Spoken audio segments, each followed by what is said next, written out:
మీ ఎలాంటి వ్యాపార ప్రకటనలకైనా వెంటనే మా ఛానల్ సంప్రదించండి. అందరికీ నమస్కారం. నేను శిరీష. ముందుగా అందరికీ శ్రీ పరాభవనామ సంవత్సర ఉగాది శుభాకాంక్షలు. ప్రస్తుతం మనతో పాటు ఉన్నారు సుప్రసిద్ధ జ్యోతిష వాస్తు పండితులు బ్రహ్మశ్రీ డాక్టర్ నాయకంటి మల్లికార్జున శర్మ గారు. గురుగారితో మాట్లాడదాం. నమస్కారం గురుగారు. నమస్కారం అమ్మా. గురుగారు, ముందుగా మీకు ఉగాది శుభాకాంక్షలు అండి. మీకు కూడా అమ్మా. గురుగారు, ముఖ్యంగా మరి ఈ ఉగాది రోజున సింహరాశి వారికి ఈ సంవత్సరం ఎలా ఉండబోతుంది అంటారు? ఈ సంవత్సరం అంతా ఎలాంటి జాగ్రత్తలు తీసుకోవచ్చు అంటారు? తప్పకుండా అమ్మా. ఓం శ్రీ గురుభ్యో నమః. ఓం శ్రీ మాత్రే నమః. వాగర్ధాయ సంప్రోక్తో వాగర్ధ ప్రతిపత్తే జగతో పితరౌ వందే పార్వతీ పరమేశ్వరో. వ్యాసాయ విష్ణురూపాయ వ్యాసరూపాయ విష్ణవే నమో వై బ్రహ్మనిధే వాసిష్ఠాయ నమో నమః. గురు బ్రహ్మ గురు విష్ణు గురుదేవో మహేశ్వర గురు సాక్షాత్ పరబ్రహ్మ తస్మై శ్రీ గురవే నమః. ఓం శ్రీ మాత్రే నమః. శ్రీ పరాభవనామ సంవత్సరం అనూహ్యమైన మార్పులు, అనుమానాలు, అవమానాలు, ఇదే పరాభవం అంటారు. అంటే అనుమానాలు అవమానాల్లోంచి బయటకు వచ్చి ఆ ఎక్స్పీరియన్స్ సంపాదించుకొని మనుషుల యొక్క తత్వాన్ని గ్రహించే నామ సంవత్సరమే శ్రీ పరాభవనామ సంవత్సరం చెప్పుకోవచ్చు. అంటే అనుభవం ఏర్పడాలిగా, మనిషి యొక్క తత్వము, మనిషి యొక్క క్యారెక్టర్ని అనాలిసిస్ చేయాలి కదా. చేస్తేనే మనిషి యొక్క క్యారెక్టర్ ఏంటి, అసలు మనిషి ఎలాంటి వాడు ఏంటి అని తెలిసేది. అది తెలిపే నామ సంవత్సరమే శ్రీ పరాభవం. పరాభవం అయిందంటారు చూసారా, దుర్యోధనుడు పరాభవం జరిగిందంటారు దానవీర సూరం కన్నా వాటిలో పాత్రలో పరాభవం జరిగింది అని అంటాడు ద్రౌపది వల్ల. ఇలాంటివన్నీ కొన్ని ఉంటాయి పరాభవ నామ సంవత్సరంలో. ముఖ్యంగా ఇవన్నీ కూడా గోచారీత్యా చెప్పబడే ఫలితాలు.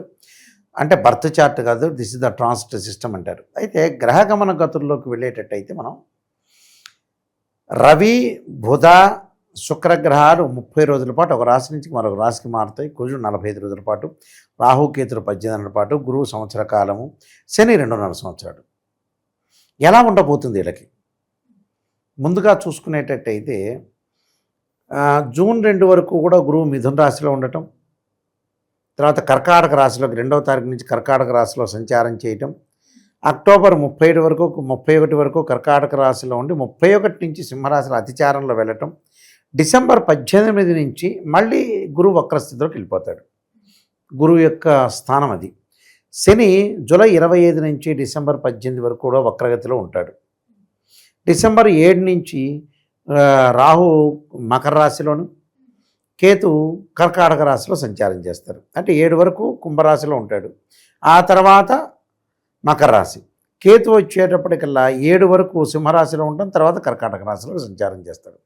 మరి సింహరాశి వాళ్ళకి ఏ విధంగా ఉండబోతుంది? సింహరాశి అంటే ఏంటంటే మఖా నక్షత్రం 1, 2, 3, 4 పాదాల్లో జన్మించిన వాళ్ళు, పుబ్బా నక్షత్రం 1, 2, 3, 4 పాదాల్లో జన్మించిన వాళ్ళు, ఉత్తరా నక్షత్రం 1వ పాదంలో జన్మించిన వాళ్ళందరూ కూడా సింహరాశి జాతకులు అవుతారు. సింహరాశి వాళ్ళకి ఆదాయం వ్యయంలో ఆదాయం 5 ఉంటుంది, వ్యయం 5 ఉంటుంది.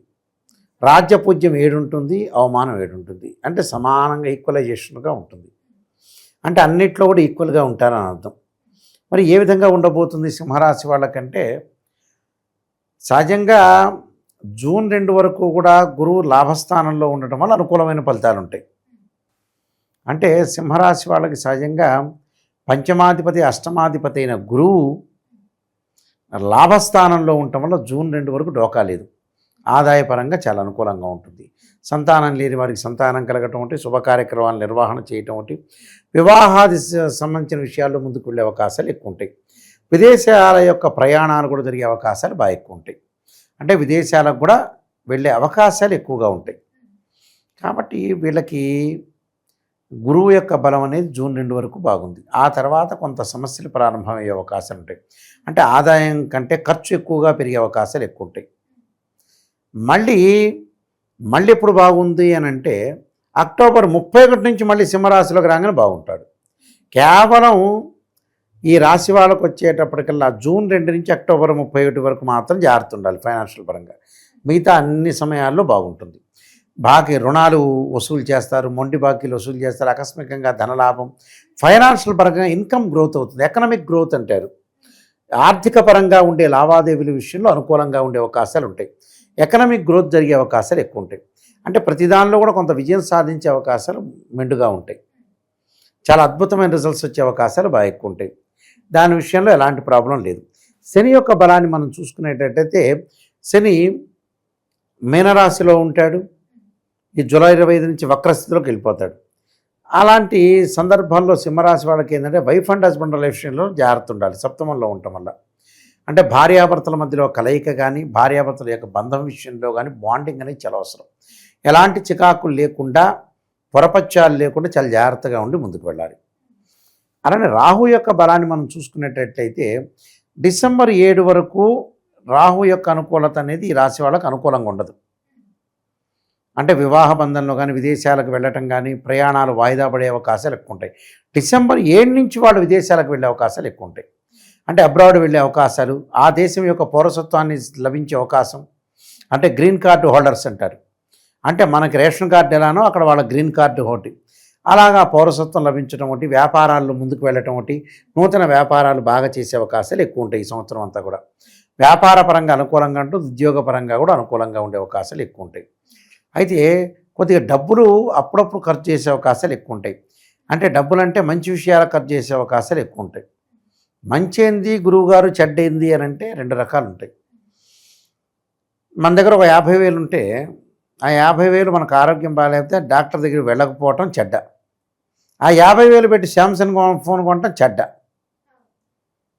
ఇప్పుడు మంచి చెడు అంటే ఏంటంటే లగ్జరీగా ఒక అమ్మాయి పెళ్లి చేస్తున్నావా చేయట్లేదనేది కాదు, ముహూర్తానికి చేస్తున్నావా, మంచి సంబంధమా, మంచి బ్రాహ్మడు దొరికాడా, మంచి భజంతులు దొరికారా, ఇలాంటివి ఇంపార్టెంట్. ఇక్కడ వీటికి ప్రయారిటీ ఇవ్వకుండా ఎంత వెజిటేబుల్ బిర్యానీ పెట్టాం, ఎన్ని కూరలు పెట్టాం, ఎంత లగ్జరీగా, అవన్నీ తినేది లేదు పెట్టేది లేదు. 50 ఏళ్ళు 60 ఏళ్ళ వాళ్ళు అన్ని కూరలు తినరు, తీసుకెళ్ళి బయటపడేస్తారు. వేస్టేజ్ ఎక్కువ ఖర్చు చేస్తుంటారు. వారానికి 5 నెలలకు ఒక ఫోన్ కొంటాం, 6 నెలలకు ఒక ఫోన్ కొంటాం, 2 ఏళ్లకు కారు మార్చడం, సంవత్సరానికి టీవీ మార్చడం, ఇవి లగ్జరీ ఐటమ్స్. అంటే అసలు విషయానికంటే కూడా లగ్జరీకి ప్రాధాన్యత ఎక్కువ ఇస్తారు. అలాంటివన్నీ కూడా ఇవ్వకుండా చూసుకోవాలి. మరికొన్ని ఫలితాల్లోకి మనం వెళ్తే ముఖ్యంగా ఇక్కడ గత సంవత్సరాన్ని పోలిస్తే ఈ సంవత్సరంలో కొన్ని చికాకులు, అలానే రుణాలు చేయాల్సిన అవసరం అనేది ఒకటి వస్తుంది. శుభ కార్యక్రమాలకి ధనం ఖర్చు కావటం ఉండటం ఒకటి, నూతన గృహము, వాహన ప్రాప్తి కలగటం, ప్రయాణాలు అధికంగా చేయటము, ఆ ప్రయాణాల వల్ల అధికం వల్ల కూడా డబ్బులు ఖర్చు అవుతుంది. అంటే స్థిరాస్తి వల్ల కూడా స్థిరాస్తి కొనుగోలు చేస్తారు, ఇళ్ళు కొనుగోలు చేస్తారు, వాహన ప్రాప్తి కలగటం ఒకటి, ప్రయాణాలు అధికంగా అవటం వల్ల కూడా డబ్బులు ఖర్చు అవుతాయి. గృహమును శుభకార్యక్రమ నిర్వహణ చేస్తారు.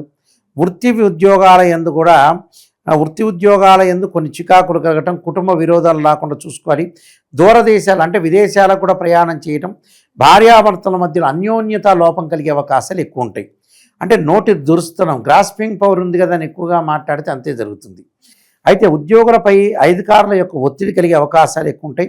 ఇష్టం లేని స్థలాలకు బదిలీ జరగటం ఒకటి, తోటి ఉద్యోగులతో సఖ్యత లేకపోవటం ఒకటి, ఐటీ రంగం ఉద్యోగులకు కూడా, ఉపాధ్యాయులకి, రవాణా, ట్రెజరీ ఆఫీసులకు కూడా కొన్ని ఇబ్బందులు జరగటం ఒకటి, దూర ప్రాంతాలకు బదిలీ జరగటం, మానసికంగా ప్రశాంతత లేకపోవడం జరిగే అవకాశాలు ఎక్కువ ఉంటాయి.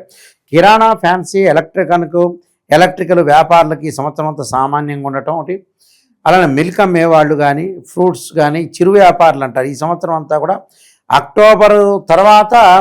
అక్టోబర్ తరుపతి వ్యాపారాభివృద్ధి కలిగే అవకాశాలు ఎక్కువ ఉంటాయి. సిమెంటు, కలప, ఇసుక, రాయి, ఇనుము వ్యాపారులకు మాత్రం ఈ సంవత్సరం అంతా కూడా లాభసాటిగా ఉండే అవకాశాలు, మెడికల్ షాప్ వాళ్ళకి కొన్ని ఇబ్బందులు కలిగే అవకాశాలు ఎక్కువ ఉంటాయి. అంటే ఓర్పు సహనంతో ముందుకు వెళ్ళాలి.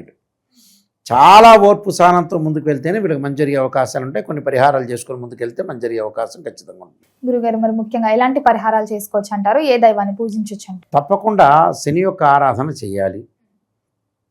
ఎలా అంటే శని యొక్క ఆరాధన అంటే నీలాంజన సమాభాసం రవిపుత్రేమాగ్రజం ఛాయా మార్తాండ సంభూతం తం నమామి శనేశ్వరమని నువ్వులు దానం చేయటం, అలానే ఓం నమః శివాయ పంచాక్షర చేయటం, దత్తాత్రేయ స్వామి యొక్క కవచాన్ని చదువుకోవటం వల్ల మంచిది. డబ్బులు అధికంగా ఖర్చులు అన్నాం కదా, అవి తగ్గించుకోవడానికి కుబేర మంత్రాన్ని చదువుకోవటం మంచిది. ఓం యక్షాయ కుబేరాయ వైశ్రవణాయ ధనధాన్యాధిపతే ధనం ధాన్యం సమృద్ధిమే దేహిమే దాపై స్వాహ అనే మంత్రాన్ని చక్కగా చదువుకోవటం వల్ల వీళ్ళకి మంచి జరిగే అవకాశాలు ఎక్కువ ఉంటాయి. సూర్య భగవాను ఆరాధన చేయాలి. కొంత సూర్యుడు ఉద్యోగపరంగా ఇబ్బందులు లేకుండా ఉండాలి, సూర్యుని ఆరాధన చేయాలి. సూర్యుని ఆరాధన చేయాలంటే ఆదిత్యాయుధే సహస్రకిరణాయుధమే తన్నో సూర్య ప్రచోదయాత్ అనే మంత్రాన్ని చక్కగా చదువుకుంటే వీళ్ళకి మంచి ఫలితాలు వచ్చే అవకాశం ఖచ్చితంగా ఉంటుంది. గురుగారు మొత్తం మీద ఈ సంవత్సరంలో సింహరాశి వారికి ఎలా ఉండబోతుంది, ఎలాంటి జాగ్రత్తలు తీసుకోవాలో తెలియజేసినందుకు ధన్యవాదాలు. నమస్కారం.